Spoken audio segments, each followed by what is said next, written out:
Sasampahan ng reklamo ng National Bureau of Investigation ngayong Biyernes si dating Congressman Mike Defensor. Kaugnay po yan sa sinalakay na KTV bar na pag-aari ng kanyang asawa. At live mula sa NBI headquarters sa Pasay City by Express Report, si Gio Robles. Gio, ano daw mga reklamo itong isasampa laban kay Defensor?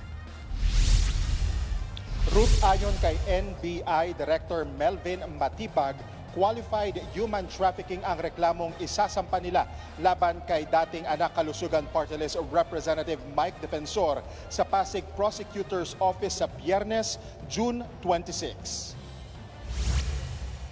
May koneksyon ito sa ni-raid na KTV bar at hotel sa Pasig noong April 21 kung saan nailigtas sa mahigit 50 kababaihan na biktima umano ng sexual Nauna ng kinasuhan ng NBI ang asawa at anak ni Defensor.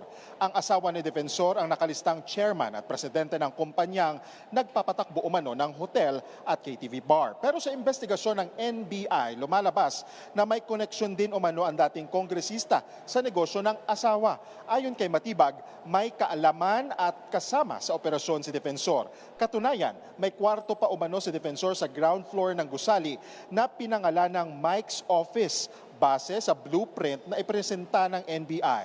Sa pagsusuri ng ahensya, nakitaan umano ng paglabag sa building code ang hotel at KTV bar na binago ang disenyo at mga pasikot-sikot para magamit umano sa operasyon ng human trafficking. Bukod kay Defensor, dawit din ang na tumatayo ring corporate secretary. Muling iginiit ni Matibag na hindi pamumulitika ang kasong isasampa nila kay Defensor. Malakas daw ang ebidensya ng NBI laban sa dating kongresista. Pakinggan natin ang bahagi ng pahayag kanina ni Matibag.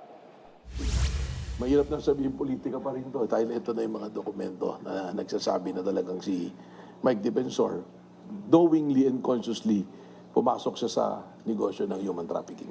So, anong bottom line? Change nila yung design para yung Chicago at yung Blue Hotel can perpetuate yung ginagawa nila na human trafficking.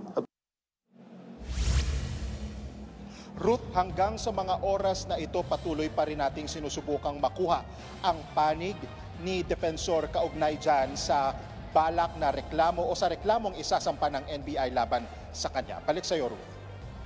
Yan po ang Express Report ni Gio Robles live mula sa Pasay City.